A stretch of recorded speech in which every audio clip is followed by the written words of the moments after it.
Hello everyone, welcome back to the Scope Plus. स्वागत है आप सभी का आपके अपने चैनल स्कोप प्लस फाउंडेशन में। आज आपकी क्लास 9th का सेकंड लेक्चर है जिसमें हमने मोशन चैप्टर स्टार्ट कर दिया है। सो हम लोग अब आगे बढ़ने वाले हैं। आगे बढ़ने से पहले हमने लास्ट क्लास में जो चीज़ें करी थी फटाफट से क्विक 1 मिनट रिविजन करना है। सो हम लोग अपना रिविजन स्टार्ट करते हैं। क्या पढ़ा था हमने लास्ट क्लास में यार? हम लोगों ने पढ़ा था डिस्टेंस वर्सेस डिस्प्लेसमेंट के बीच में डिफरेंस। पहले तो हमने पढ़ा था रेस्ट और मोशन क्या है। रेस्ट क्या है? जब भी कोई body with the change in the time अपनी पोजीशन चेंज करती है। जैसे कि मैं यहीं खड़ी हूं, 2 घंटे बाद अगर मैं यहीं खड़ी रहूंगी तो आप कहोगे कि मैम रेस्ट कर रही हैं। लेकिन अगर मैं यहीं खड़ी हूं लेकिन 2 घंटे बाद मैं कहीं और पाई जाती हूं, किसी और फ्लोर पे, किसी और रूम में पाई जाती हूं, इसका मतलब है मेरा जो डिस्टेंस है दैट इज चेंजिंग। डिस्टेंस नहीं, मेरी जो पोजीशन है that is changing with respect to the time. कि टाइम के साथ साथ मैं अपनी पोजीशन चेंज कर रही हूं तो मेरे को बोलेंगे कि मोशन में है। ठीक है। उसके बाद 2-3 तरीके के मोशन थे कि सीधी लाइन में, सर्कुलर लाइन में, या कर्वीलिनियर यानी कि रोटेशनल मोशन जिसमें आपका सीधा और रोटेशन दोनों होता है। और एक तरीके का और मोशन होता है दैट इज वाइब्रेशन और ऑसिलेटरी मोशन। बहुत ही तरीके के मोशन होते हैं, आप लोगों को उसमें ध्यान देने की ज्यादा जरूरत नहीं है क्योंकि अपन ने सिर्फ और सिर्फ स्ट्रेट लाइन मोशन पढ़ना है। Straight line motion. फिर उसके बाद डिस्टेंस और डिस्प्लेसमेंट में हमने बहुत बड़ी सी टेबल करी थी, डिफरेंस करा था। दोनों की यूनिट सेम होती है। डिस्टेंस क्या होता है? डिस्टेंस एक सिंपल, आपने जितना भी पाथ ट्रेवल करा है। डिस्प्लेसमेंट क्या होता है? Shortest path. डिस्टेंस में कोई डायरेक्शन नहीं होती, डिस्प्लेसमेंट में डायरेक्शन इंक्लूडेड होती है। उसके बाद डिस्टेंस आप मेजर कर सकते हो लेकिन डिस्प्लेसमेंट हमेशा सेम होता है, डिस्टेंस अलग अलग हो सकता है। जैसे मैंने रीना टीना वाला एग्जांपल दिया था, रीना गई सीधा स्कोर प्लस, तब भी डिस्प्लेसमेंट वही। चाहे रीना पहले टीना के घर जाए, टीना और वो मिलके स्कोर प्लस जाएं, लेकिन डिस्प्लेसमेंट वही रहेगा जो डायरेक्ट सीधा रास्ता होगा। चाहे डिस्टेंस वो रीना घर जाए, शीना के घर जाए, मीना के घर जाए, किसी के भी घर जाए। टेबल भी करी थी। जिसको भी पहला लेक्चर देखना है प्लीज हमारे चैनल को एक तो सबसे पहली बात तो सब्सक्राइब, लाइक, कमेंट, शेयर करते रहिए। और जिसने पुराना लेक्चर नहीं देखा प्लीज वो जाके देख के आओ क्योंकि वो बहुत बढ़िया लेक्चर है। डिस्टेंस और डिस्प्लेसमेंट में मुझे लगता है एक लेक्चर मेरे लिए तो कम है, मुझे कम से कम 2-3 लेक्चर चाहिए। बट मैंने ट्राई किया था कि मैं अपने बच्चों को एक ही लेक्चर में बहुत सारी चीजें क्लियर करने की कोशिश करूं। तो आज हम शुरू कर रहे हैं डिस्टेंस और डिस्प्लेसमेंट के पहले एक बहुत प्यारे से एग्जाम्पल से जो हमने कल परसों डिस्कस नहीं किया था जब हमारी लास्ट क्लास हुई थी। और उससे भी पहले फटाफट से हम देख लेते हैं हमारा क्या यार, ये इंडेक्स ये हो चुका। आज हम करेंगे एवरेज स्पीड, उसके बाद acceleration, distance, velocity, time graph, derivation और उसके बाद ग्राफ बेस्ड क्वेश्चन। ये था वो क्वेश्चन जो हम लास्ट क्लास में नहीं कर पाए थे। अब हमें इसमें डिस्टेंस और डिस्प्लेसमेंट निकालना है। मान लो तुम्हार को अब केस 1 देती हूं कि कोई भी बच्चा सर्कल में मूव कर रहा है, लेकिन वो 1/4 सर्कल ही कंप्लीट करता है। कितना सर्कल कंप्लीट करता है?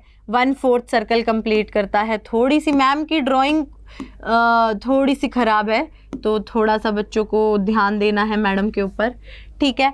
इस तरीके का कोई सेमी सर्कुलर सा या फिर क्वाड्रेंट सा उसने पाथ फॉलो किया है। अब इस केस में इसकी रेडियस है r, इसकी रेडियस है r। इसमें अब हमें बताना है डिस्टेंस कितना होगा और इसी में हमें बताना है कि डिस्प्लेसमेंट कितना होगा। डिस्टेंस इस पॉइंट से बच्चा गया है, इस पॉइंट तक A से B गया है।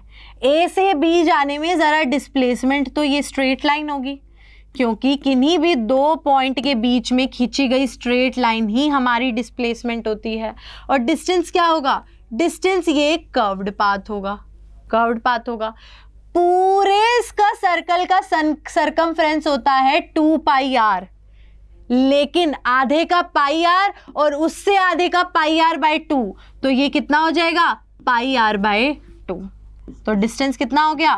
πr/2। कैसे? सर्कल का कितना है?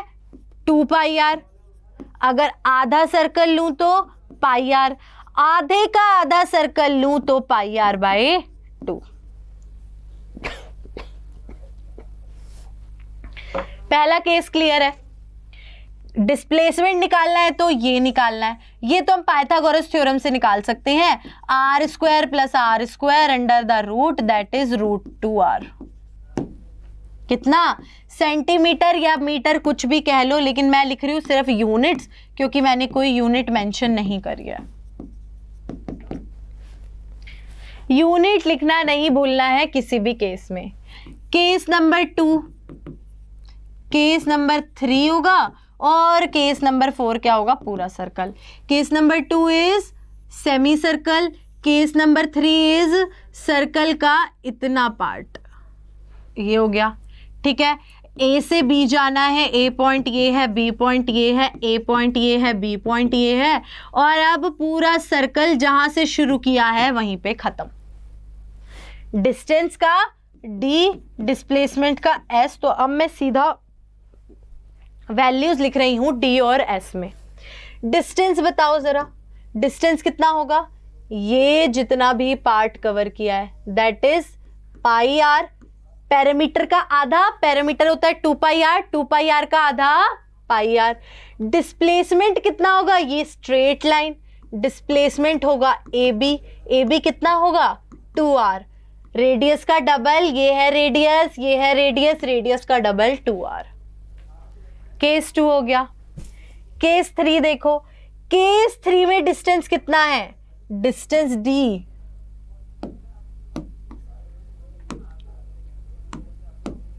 Distance d is equals to pi R, ये पूरा पाई आर प्लस एक आधा पाई आर और pi R plus pi R by 2। क्यों? क्योंकि यहां से लेके यहां तक तो सेमी सर्कल है, सेमी सर्कल का पाई आर और एक आधे क्वाड्रेंट का कितना होगा? पाई आर बाय 2। ये हो जाएगा 3 पाई आर बाय 2। ठीक, अब इसका डिस्प्लेसमेंट कितना होगा? इसका डिस्प्लेसमेंट फिर से इतना होगा, इतना ही होगा। ये फिर से आर है, ये फिर से आर है, डिस्प्लेसमेंट अब भी √3r। यूनिट यूनिट यूनिट मत लगाना भूलना। अब ये चौथा केस बड़ा मस्त और इंटरेस्टिंग है। अगर मैं इसमें डिस्टेंस लिखूं तो कितना आएगा? Simply 2 pi are.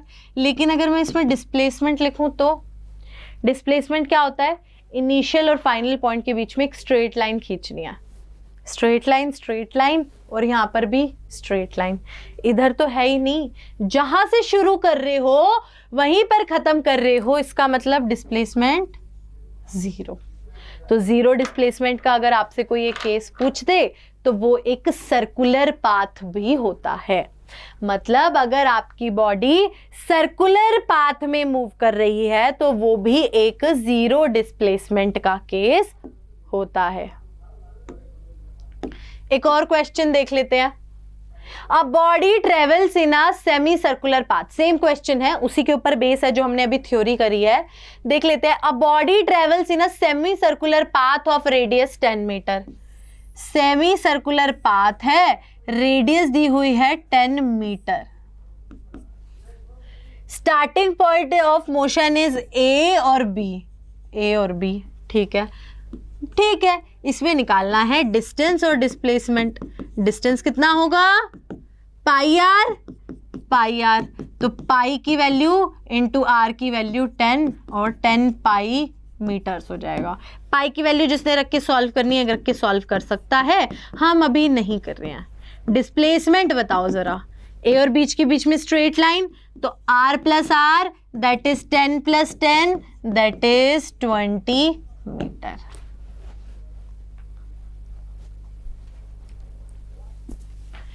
Semi circular path में हमारी बॉडी मूव कर रही थी, डिस्टेंस और डिस्प्लेसमेंट निकालना था। हमने लास्ट वाली स्लाइड में बड़े ही प्यारे तरीके से पूरे के पूरे चारों केसेस डिस्कस कर लिए हैं। ये वाला केस नंबर 2 था जिसको मैंने फटाफट से सॉल्व कर दिया। और इस तरीके के क्वेश्चंस आते रहते हैं एग्जाम में, घबराने वाली बात नहीं है, इतने ईजी क्वेश्चंस होते हैं। अगर आपको कोई और शेप दे दे, ट्रायंगुलर हमने लास्ट क्लास में करी थी, सर्कुलर ये कह दे आपको, रेक्टेंगुलर दे दे, पेंटागन दे दे, ऑक्टागन दे दे। बस इनिशियल और फाइनल पॉइंट के बीच में स्ट्रेट लाइन ड्रॉ करनी है। मान लो कोई ऐसी शेप दे दे कि हमारा बच्चा यहां से चला है और यहां आया है, यहां से चला है और यहां आया है, यहां का तो मतलब नहीं बनता। डिस्प्लेसमेंट इन दोनों के बीच में अगेन स्ट्रेट लाइन, डिस्टेंस जो इसने ट्रेवल किया है। घबराने वाली बात नहीं है, बिल्कुल भी नहीं घबराना है, बिल्कुल भी नहीं घबराना है। बस ध्यान से क्वेश्चन देखना है। बड़ी छोटी छोटी 9th क्लास में तुमने अभी शुरू ही करी है यार फिजिक्स, तो फिजिक्स इतनी इजी है जिसकी कोई हद नहीं है, तो तुम लोग ध्यान से लगा के करो तैयारी। नेक्स्ट चीज, अच्छा आज हम लोगों ने शुरू करना है स्पीड और वेलोसिटी नाम का कॉन्सेप्ट। स्पीड और वेलोसिटी नाम का कॉन्सेप्ट। अब ये जो दोनों चीजें हैं, मैं आपको इसका रफ आइडिया दे देती हूँ आगे बढ़ने से पहले कि एक्चुअली में ये दोनों चीजें होती क्या है। स्पीड और वेलोसिटी आखिर है क्या? स्पीड का फॉर्मूला होता है, इसको हम एस से डिनोट करेंगे, क्या होता है? Distance upon time. और वेलोसिटी का डिस्प्लेसमेंट अपॉन टाइम।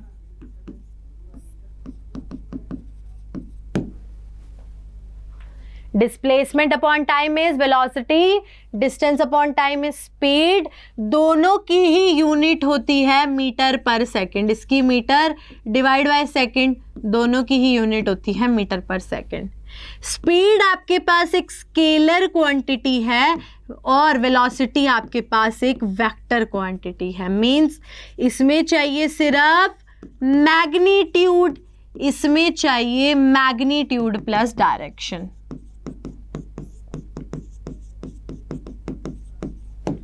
एग्जाम्पल कि 30 किलोमीटर पर आवर। अच्छा, मीटर पर सेकंड के साथ साथ किलोमीटर पर आवर भी एक यूनिट होती है और सेंटीमीटर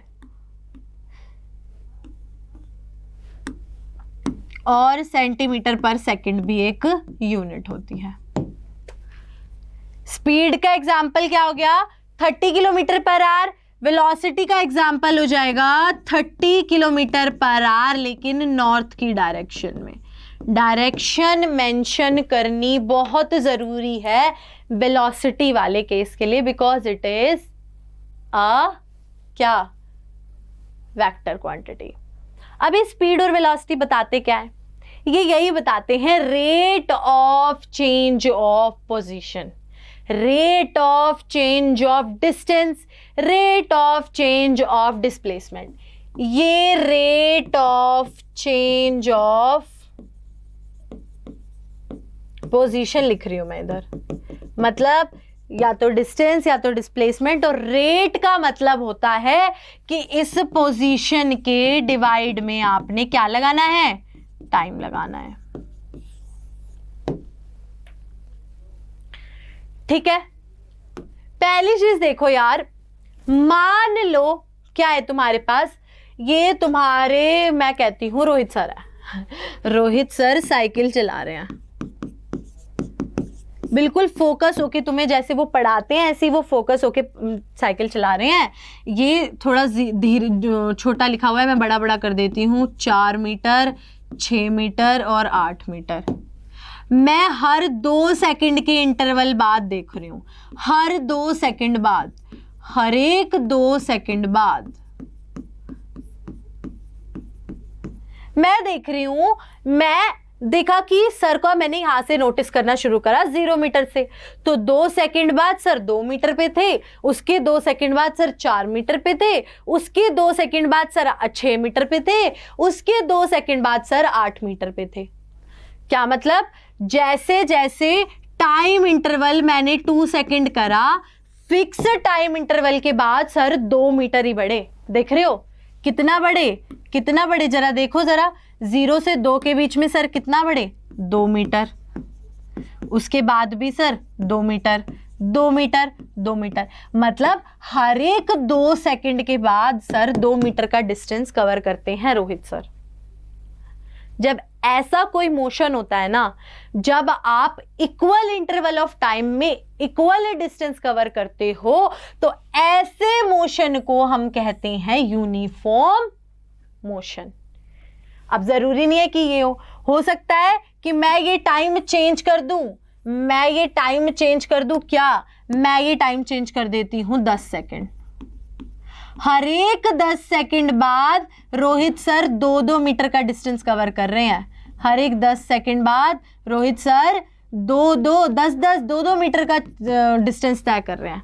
जैसे 10 सेकेंड बाद देखा 0 से 2 मीटर, उसके बाद 10 सेकेंड बाद देखा तो 2 से 4 मीटर, उसके 10 सेकेंड बाद देखा तो 4 से 6, उसके 10 सेकेंड बाद देखा तो 6 से 8 मीटर। क्या मतलब?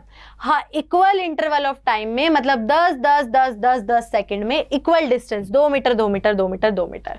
उसका मतलब ये नहीं था कि टाइम 2 है तो डिस्टेंस भी 2 ही होना चाहिए ना, सेम टाइम में सेम इंटरवल ऑफ क्या कहते हैं ये कवर किया है इन्होंने डिस्टेंस। लेकिन अगर आप अपने नॉर्मल लाइफ में देखो, मान लो तुम भाग रहे हो, जॉगिंग कर रहे हो, सुबह सुबह उठते हो जॉगिंग करने के लिए, पार्क में जाते हो घूमने के लिए, तो यार तुम नोटिस करोगे, तुम पहले तो धीरे धीरे, पहले तो जाते जोश में एकदम मस्त अपना ऐसे हाथ वाथ ऐसे, हाँ अब मैं भागूंगा, और बहुत जोर जोर से भागते हो। अच्छा तुम्हारे साथ नहीं होता, मेरे साथ तो होता है। मैं जाती हूँ कि चलो आज मैं वेट लूज करने के लिए जरा रनिंग करके आती हूँ। स्टार्टिंग में मैं रन करना स्टार्ट करती हूँ बहुत बढ़िया हाई स्पीड से, थोड़ी देर बाद हालत खराब हो जाती है, स्पीड स्लो, उसके बाद और स्लो, थोड़ी देर बाद जाके ऐसे ब्रेक लगते हैं पैरों पे कि बस रुक जाते हैं। ऐसा तो कभी नहीं होता कि मैं जितनी तेज भाग रही हूँ, टाइम अगर मेरा कोई नोट करे कि मैं 10 सेकंड बाद उतना ही डिस्टेंस ट्रेवल करूंगी, नहीं हो पाता, क्योंकि ह्यूमन नेचर है। उसके बाद अगर आप कोई भी मोशन अपने चारों ओर देख लो, तुम गाड़ी में बैठ के अगर अपने घर से स्कूल जाते हो बस से, तो बस वाले भैया भी सेम स्पीड से नहीं चलाते हैं। कभी उनकी स्पीड होगी 20, कभी 30, कभी 40, कभी 50। तो ऐसे मोशन को जब वो इक्वल इंटरवल ऑफ टाइम में इक्वल डिस्टेंस ट्रैवल नहीं करते हैं, उन्हें कहते हैं हम क्या? उन्हें कहते हैं हम नॉन यूनिफॉर्म मोशन। जैसे ये है 0 मीटर, ये है 6 मीटर, ये है 10 मीटर, ये है 12 मीटर, ये है 13 मीटर। अब अगर मैं हर 10 सेकंड बाद अपना टाइम नोट करती रहूं, 10 सेकंड 10 सेकंड 10 सेकंड, तो पहले 10 सेकंड में तो उसने 6 मीटर कवर किया, अगले 10 सेकंड में 4 मीटर कवर किया, अगले 10 सेकंड में 2 मीटर कवर किया, अगले 10 सेकंड में उसने 1 मीटर कवर किया। मतलब जो ये मेरा इक्वल इंटरवल ऑफ टाइम वाली चीज थी 10 सेकंड में, उसने अनइक्वल डिस्टेंस ट्रेवल किया। If a body cover unequal distance in equal interval of time, that is called non-uniform motion. Non-uniform motion समझ में आ गया? चलो अब यूनिफॉर्म मोशन के लिए तो इजी है, जब आप स्पीड निकालोगे तो इसकी स्पीड कितनी आएगी? 10 सेकंड बाद 2 मीटर 2 मीटर 2 मीटर। मतलब स्पीड का फॉर्मूला क्या होता है? स्पीड का फॉर्मूला होता है डिस्टेंस अपॉन टाइम। यही फॉर्मूला होता है, डिस्टेंस अपॉन टाइम। ठीक है जी भैया। अगर तुम अलग अलग इंटरवल में स्पीड लिखना चाहोगे तो इस वाले इंटरवल की 2/10 2/10 2/10 और 2/10 मीटर पर सेकेंड मीटर पर सेकेंड मीटर पर सेकेंड मीटर पर सेकेंड। हर एक केस में आप देख रहे हो 2/10 2/10 2/10 2/10 आ रही है। तो आपकी स्पीड कितनी हो गई? आपकी स्पीड हो गई सिंपली 2/10, दैट इज 0.2 मीटर पर सेकेंड। 0.2 मीटर पर सेकेंड। लेकिन अगर आप नॉन यूनिफॉर्म वाले केस में देखोगे, अगर इसमें देखते हो तो उसने 6 मीटर किया है 10 सेकंड में, तो इसके लिए 6/10 मीटर पर सेकंड। इसके लिए 4 मीटर 10 सेकंड में तो 4/10 metre per second. 2 metre 10 second में तो 2/10 मीटर पर सेकंड। इसके लिए 1/10 मीटर पर सेकंड। अलग अलग स्पीड आई है। तो अगर ऐसा कोई मोशन होता है जो कि होता है नॉन यूनिफॉर्म मोशन, तो आप उसके लिए किस तरीके से स्पीड लगा लोगे? उसके लिए स्पीड नहीं होती, उसके लिए होती है एवरेज स्पीड और एवरेज वेलोसिटी। एवरेज का मतलब समझते हो? एवरेज का मतलब बढ़ाया होगा टीचर्स ने, स्कूल में, घर पे किसी ने भी पढ़ाया होगा। एवरेज का मतलब क्या है? जितनी भी चीजें हैं एवरेज आउट कर दो। तो तुम्हारा सिंपली क्या मन करेगा? मैं एवरेज कर देता हूँ। एवरेज करने के लिए ये हो गई 6/10 plus 4/10 plus 2/10 plus 1/10 divided by कितनी वेलोसिटी है? 4 वेलोसिटी है। ये हो गई मेरी एवरेज वेलोसिटी, एवरेज स्पीड। छित्तर पड़ेंगे किसी ने ऐसे किया तो। ये रॉन्ग तरीका है, ये तरीका हम नहीं अपनाते हैं। एवरेज स्पीड और एवरेज वेलोसिटी का अलग फॉर्मूला होता है। एवरेज स्पीड का क्या फॉर्मूला होता है? एवरेज स्पीड का फॉर्मूला होता है total distance upon total time.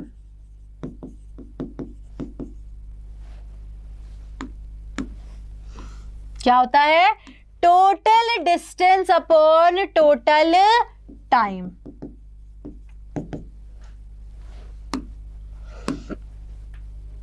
Total distance कितना है? टोटल डिस्टेंस है 13 मीटर। देख रहे हो, पूरा 13 मीटर कवर किया है हमारे रोहित सर ने। तो यहां पर टोटल डिस्टेंस हो गया 13 metre. Total time 10 second 10 second 10 second 10 second, that is 40 seconds. तो हमारे पास ये आ गई स्पीड 13/40 मीटर पर सेकेंड। ये ऐसे निकालते हैं एवरेज स्पीड। यूनिफॉर्म मोशन कौन सा होता है? जब आप इक्वल इंटरवल ऑफ टाइम में इक्वल डिस्टेंस वो करते हो, कवर करते हो, तो वो होता है यूनिफॉर्म मोशन और उसमें आती है स्पीड और वेलोसिटी। नॉन यूनिफॉर्म मोशन, जब आप इक्वल इंटरवल ऑफ टाइम में इक्वल डिस्टेंस नहीं कवर करते हो, वहां आता है नॉन यूनिफॉर्म मोशन। उस केस में आप सिंपल स्पीड और वेलोसिटी से काम नहीं चलाते, आप किससे काम चलाते हो? एवरेज स्पीड और एवरेज वेलोसिटी से। ठीक है, नेक्स्ट चीज देख लेते हैं। मान लो ये तुम्हारा घर है, ये कोई बच्चा है, इसका नाम रख देते हैं अंकित। अंकित का घर है, अंकित को अपने घर से स्कूल जाना है। घर से स्कूल का रास्ता है 10 किलोमीटर और वो साइकिल करके 1 घंटे में पहुंच जाता है। सिंपल सी स्पीड है। तो स्पीड निकाल लेंगे डिस्टेंस अपॉन टाइम, क्योंकि और कोई डिस्टेंस ही नहीं है, सीधा हमने एक ही डिस्टेंस और एक ही टाइम दिया है। तो डिस्टेंस अपॉन टाइम हमारे पास स्पीड आ गई। लेकिन अगर मैं कहूं अंकित पहले जाएगा अपने दोस्त सौरव के घर, फिर जाएगा स्कूल। अगर डायरेक्ट रास्ता याद करो तो 10 किलोमीटर था, वो 1 घंटे में पहुंच रहा था। अगर स्कूल से सीधा जाएगा, ओहो रुक जाओ,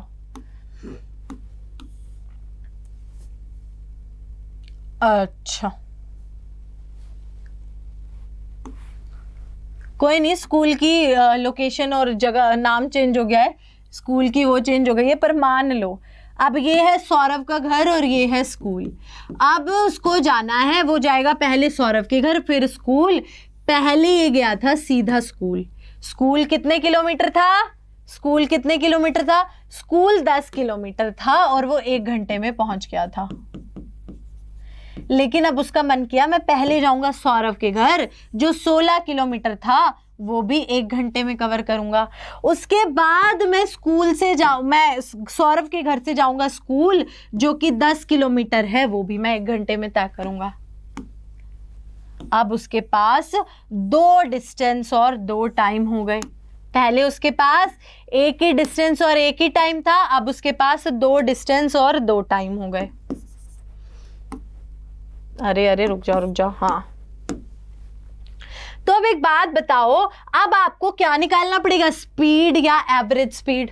क्योंकि 2 डिस्टेंस और 2 टाइम हो गए, 2 डिस्टेंस और 2 टाइम हो गए, तो अब आपके पास क्या आएगा, अब सिंपली आपके पास आएगा average distance, average speed. Average speed का फॉर्मूला क्या होता है, total distance upon total time. Total distance कितना है, अंकित के घर से सौरभ के घर का डिस्टेंस हो गया 16 किलोमीटर, प्लस सौरभ के घर से स्कूल तक का डिस्टेंस हो गया 10 kilometre.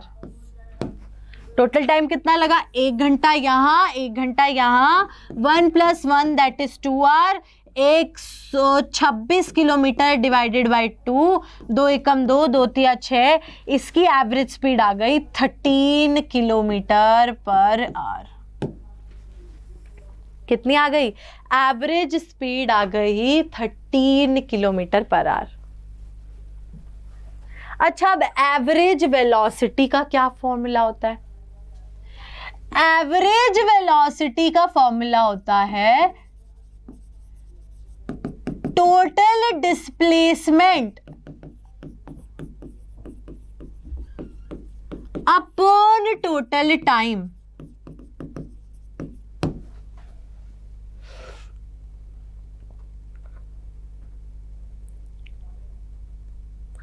Velocity displacement upon time. Displacement क्या होता है, डिस्प्लेसमेंट ये सीधी लाइन अंकित के घर से स्कूल तक की बिल्कुल स्ट्रेट और सीधी लाइन जो कि है 10 किलोमीटर और 1 घंटे में तय करी है, तो कितना होगा, total displacement 10 kilometre divided by 1 hour, that is 10 kilometre per our.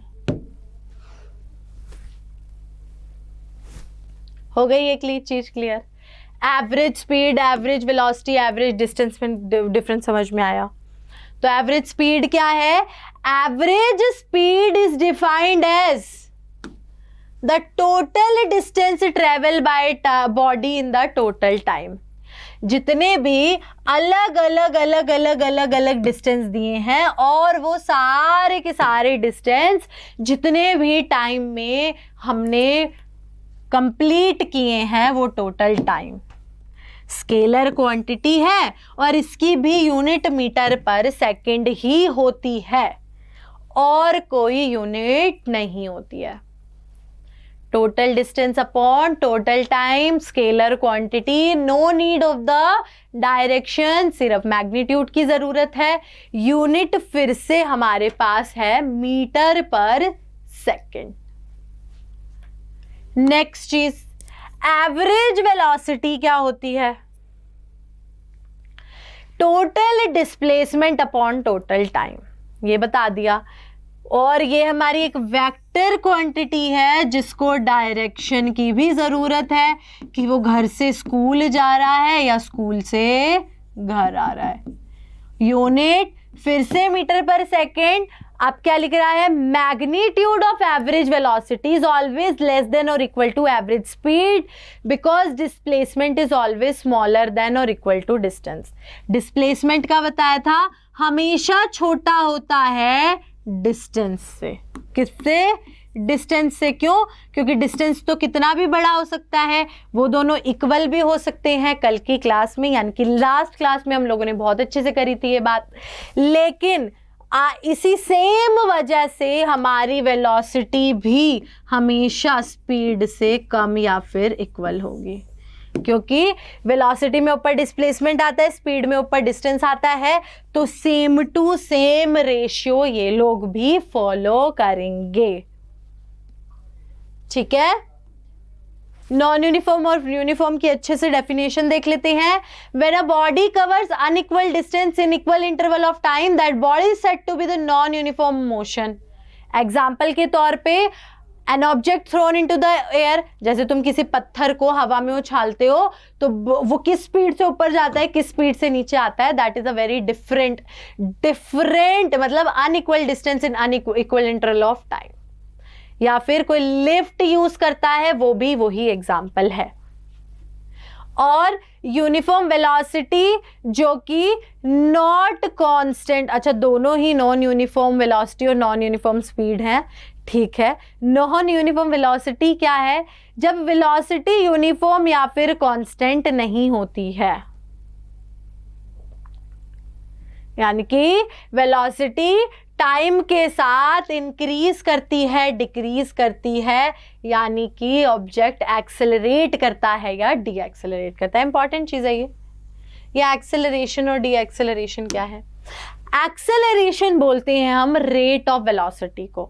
अगर आप लिखना चाहो, रेट ऑफ वेलोसिटी को एक्सेलरेशन बोलते हैं। रेट ऑफ एक्सेलरेशन वेलोसिटी का मतलब है वेलोसिटी अपॉन टाइम, इसको बोलते हैं एक्सेलरेशन।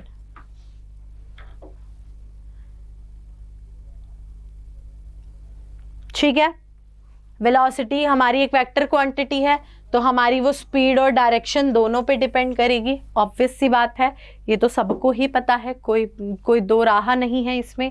नॉन यूनिफॉर्म वेलोसिटी के केस में आता है एक्सेलरेशन, विच इज अगर वेलोसिटी यूनिफॉर्म नहीं है, वेलोसिटी चेंजिंग है, तो वहां पर एक्सेलरेशन का कॉन्सेप्ट आएगा, जो हम लोग नेक्स्ट क्लास में करेंगे। इससे पहले हम लोग कुछ और चीजें देख लेते हैं, और हम लोग क्या कर लेते हैं, 2-3 क्वेश्चन कर लेते हैं। अब मान लो आपको वेलोसिटी को चेंज करना है। किसको चेंज करना है? वेलोसिटी को चेंज करना है। वेलोसिटी क्या होता है? स्पीड प्लस डायरेक्शन, यही होता है वेलोसिटी। अब अगर मुझे वेलोसिटी को चेंज करना है, या तो मैं स्पीड को चेंज कर दूं, या मैं डायरेक्शन को चेंज कर दूं, या मैं दोनों को चेंज कर दूं। इन तीनों के अलावा तो कोई तरीका नहीं हो सकता अपनी वेलोसिटी को चेंज करने का। यही यहां पर लिखा हुआ है, if any of the two will change the velocity will change. We can say that object is moving with the non uniform velocity. मतलब अगर आपको नॉन यूनिफॉर्म वेलोसिटी डिफाइन करनी है, मान लो एक बंदा सेम वेलोसिटी से चलता जा रहा है। किस वेलोसिटी से चलता जा रहा है? 30 किलोमीटर पर आवर की स्पीड से चलता जा रहा है, वेलोसिटी से चलता जा रहा है। लेकिन उसने रास्ते में लेफ्ट राइट नॉर्थ साउथ ऐसे कर लिया, तो वो भी नॉन यूनिफॉर्म वेलोसिटी होगी। मतलब कि वो भी चेंजिंग होगी। हमें कोई एक चीज चेंज चाहिए, हमें नहीं मतलब कि कौन सी चीज चेंज हो रही है, हमें मतलब सिर्फ किस चीज से है? हमें मतलब है कि वेलोसिटी चेंज होनी चाहिए। वेलोसिटी चेंज करने के क्या क्या तरीके हैं? या तो स्पीड चेंज कर दो, या direction with respect to time change कर दो, या फिर दोनों ही चेंज कर दो। जैसे कि अगर आपका हम सर्कुलर पाथ लेते हैं, सर्कुलर पाथ में वेलोसिटी तो कांस्टेंट होती है, लेकिन हर एक पॉइंट पे आपकी डायरेक्शन देख रहे हो चेंज होती है, हर एक पॉइंट पे डायरेक्शन चेंज होती है। तो ये एक नॉन यूनिफॉर्म वेलोसिटी का केस है।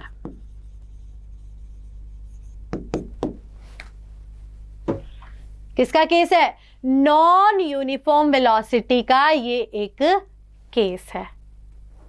ठीक है, चेंजिंग टाइम कर दो, स्पीड कर दो, डायरेक्शन कर दो, और अगर सिर्फ डायरेक्शन भी चेंज हो गई तो भी वो आपका नॉन यूनिफॉर्म मोशन होगा। नॉन यूनिफॉर्म मोशन में डिस्टेंस टाइम ग्राफ हम कल नहीं परसों की क्लास में, मतलब नेक्स्ट टू नेक्स्ट क्लास में करेंगे। तो हम देखेंगे डिस्टेंस और टाइम का जो ग्राफ होता है वो यूनिफॉर्म के लिए एक लीनियर ग्राफ होता है। लीनियर ग्राफ होता है मतलब कि एक स्ट्रेट लाइन ग्राफ आता है, और जबकि नॉन यूनिफॉर्म मोशन के लिए नॉन लीनियर ग्राफ होता है। जिसको इसमें कंफ्यूजन है, we will again repeat it.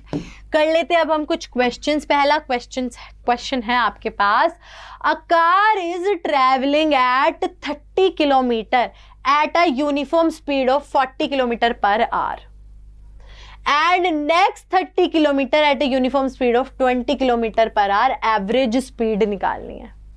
कोई कार है, जरा कार की फोटो बना के देखती हैं, हमसे बनती है बड़ी प्यारी फोटो। आहा, पहले 30 किलोमीटर 40 किलोमीटर पर आवर की स्पीड से चलती है ये, अगले 30 20 किलोमीटर पर आवर की स्पीड से चलती है। तो एवरेज स्पीड निकालनी है। एवरेज स्पीड का फॉर्मूला क्या होता है? Total distance upon total time. अच्छा, टोटल डिस्टेंस तो सबको दिख रहा है, दैट इज 30 + 30। टोटल टाइम दिख रहा है किसी को? तो टोटल टाइम के लिए हम अपना speed is equals to distance upon time वाला फॉर्मूला लगा सकते हैं। S is equal to D upon T. अगर मुझे टाइम निकालना है तो T is equal to distance upon S। Distance कितना है? 30। स्पीड कितनी है? 40। इधर भी टाइम निकालना है तो distance upon S। Distance upon S का क्या मतलब है? ये जो डिस्टेंस है दैट इज 30 + 30। ये तो हमें पता है। टाइम हमने निकाल दिया किससे? Time is equal to distance upon speed, क्योंकि हमारा speed is equal to distance upon time होता है। टाइम को उधर ले गए, डिस्टेंस को डिवाइड में ले आए। Time is equal to distance upon speed equal to distance यहाँ पर है 30 किलोमीटर, स्पीड है यहाँ पर 20। ठीक है, यहाँ पर सीधी सीधी इन T1 और T2 की वैल्यूज पुट कर रही हूं मैं, कोई कैलकुलेशन नहीं कर रही। 30/40 + 30/20, 0 0 0 0 कैंसिल। ये हो जाएगा 4 3 + 3 × 2 3 2 6, दैट इज 9/4 और ऊपर हो जाएगा 60। थोड़ा सिंप्लीफाई करके लिख देती हूँ, घोचमोच हो गया है। दैट इज 60 डिवाइडेड बाय 9/4, 4 ऊपर जाएगा। 60 × 4 डिवाइडेड बाय 9, 3 3 जा 9, 3 2 जा 6। कोई भी गलती हो तो बता देना। ये हो गया 80/3 मीटर/सेकेंड। सॉरी, km/h में है आपका आंसर, तो आप किस में लिखोगे? km/h। ठीक है, नेक्स्ट क्वेश्चन।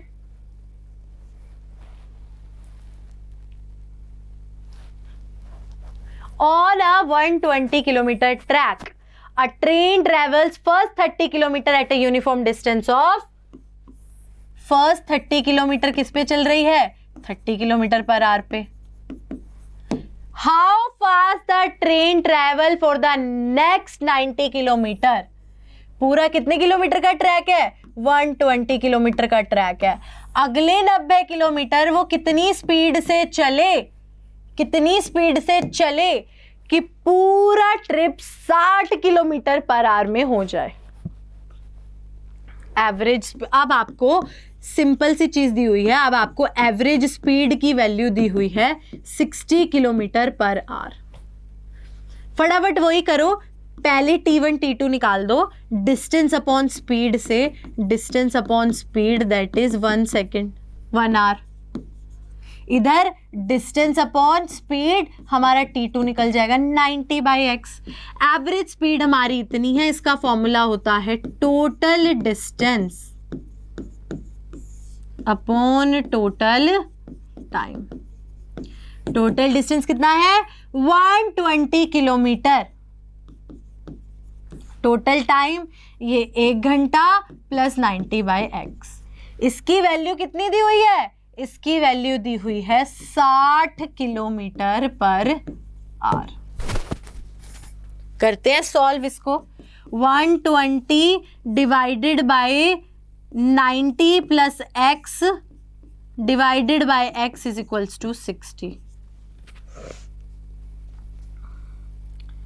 ये हो जाएगा, यहां पर करते हैं, ये हो जाएगा x उधर चला जाएगा 90 + x ×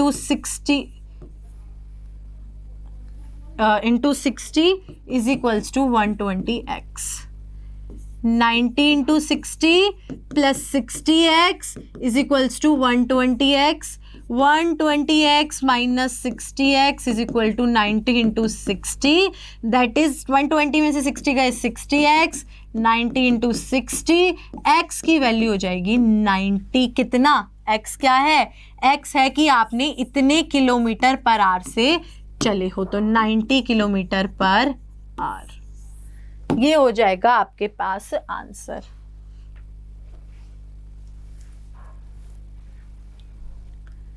फिर से बता देती हूँ यार, एक ट्रेन है 120 किलोमीटर लंबे ट्रैक पे चल रही है, उसने पहले 30 किलोमीटर पर आवर की रफ्तार से चली है, 30 किलोमीटर के डिस्टेंस को 30 किलोमीटर पर आवर की रफ्तार से चली है। क्वेश्चन पूछ रहा है अगले 90 किलोमीटर वो कितनी स्पीड से चले, जिसको मैंने x किलोमीटर पर आवर मान लिया कि हमारे पास average speed 60 kilometre per hour आ जाए। लास्ट क्वेश्चन की तरह मैंने speed is equals to distance upon time से टाइम की वैल्यू निकाल दी, डिस्टेंस अपॉन स्पीड। ठीक है, इसमें मैंने फटाफट से डिस्टेंस कितना है 30, स्पीड कितनी है 30 kilometre per our, value put करके टाइम t1 निकाल दिया। t2 के लिए मेरे पास स्पीड की वैल्यू है नहीं, तो मैंने x की वैल्यू x पुट कर दी। तो हमने एवरेज स्पीड की जो वैल्यू दी है उसमें फॉर्मूला पुट कर दिया, total distance upon total time. Total distance दिया है 120 किलोमीटर, टोटल टाइम 1 घंटा प्लस 90/x। सॉल्व करके इधर उधर करके हमारा आंसर आ गया 90 किलोमीटर पर आवर। ठीक है, next question. A car travels a distance of 200 kilometer from Delhi to Ambala towards north in 5 hours. क्या बोला है कि कार ने ट्रेवल किया है 200 किलोमीटर दिल्ली से लेके अंबाला तक।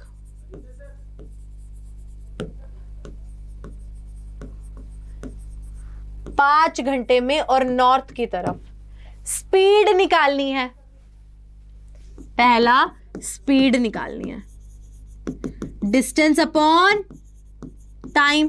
स्पीड का फॉर्मूला तो यही होता है, डिस्टेंस कितना है 200 divided by 5 that is 40 kilometre per hour आ गई स्पीड। अब जरा मुझे वेलोसिटी बताओ क्या आएगा, डिस्प्लेसमेंट अपॉन टाइम।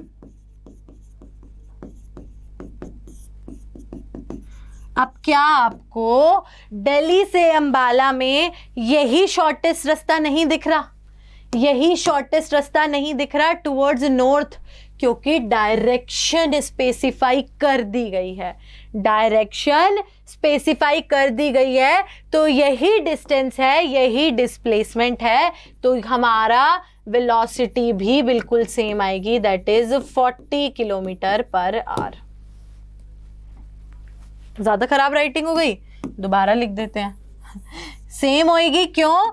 क्योंकि आपके पास ऑलरेडी डायरेक्शन मेंशन्ड है। अरे क्योंकि आपके पास डायरेक्शन मेंशन्ड है तो डिस्प्लेसमेंट और डिस्टेंस की वैल्यू सेम होएगी।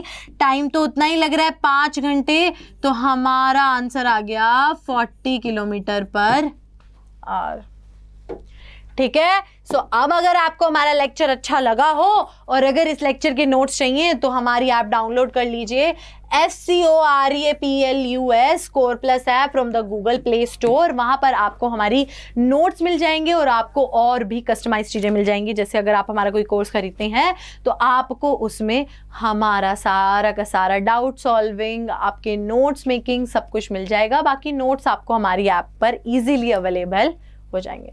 So thank you so much for watching. हम लोग मिलते हैं नेक्स्ट क्लास में, जिसमें हम लोग एक्सेलरेशन करेंगे। एक्सेलरेशन के बाद हम लोग ग्राफिकल रिप्रेजेंटेशन ऑफ मोशन पढ़ेंगे। तब तक के लिए बेटा टेक केयर, ध्यान रखो अपना और बिल्कुल खुश रहो। चलो बाय बाय।